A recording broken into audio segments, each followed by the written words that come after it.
News now of a landmark case in China. A man has been ordered to compensate his wife for the housework she did during their marriage. The ruling by a court in Beijing is the first of its kind following the introduction of a new marriage law in China. The woman will receive the equivalent of $7,700 for 5 years' worth of work. Now, the case is generating lots of online debate about the value of domestic work. Let's talk now to the BBC's Kerry Allen, who has been looking at all of this reaction. Lots of reaction, particularly on Weibo, Kerry. What are people saying? Well, the majority of people actually think that this is not a lot of money. I mean, 50,000 yuan, which is the local currency, is roughly about a year's worth of somebody's salary, or less than a year's salary.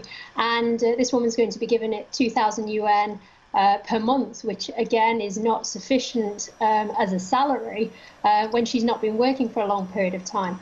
People do think as well that there is an expectation in China that when you break up with somebody, that you should be compensated. There has been a trend now in China for a number of years of what are known as breakup fees. So when two people break up, compensation is normally given from the boyfriend to his girlfriend for effectively wasting her time.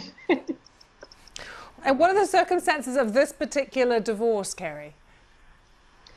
Well, the couple had been together for 5 years, and he was actually the one who filed for divorce back in 2020, last year. What happened was his ex-wife then decided to take advantage of this civil code that kicked in at the beginning of this year, which allows her to seek compensation for childcare and household work.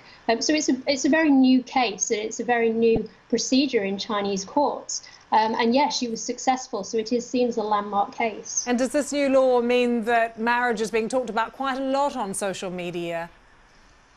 Yes, but it has been for a while now in China. I mean, there's a huge gender gap in China. There are tens of millions more men than there are women. So a lot of people just don't want to get married anyway. And the government has concerns about this because this could lead to a stalling birth rate. So it's been trying to do a lot to try and get couples together to stay married and not to get divorced. So this is partly why this civil code is a big thing for China. Such an interesting one. Kerry, thanks for joining us. Kerry Allen there.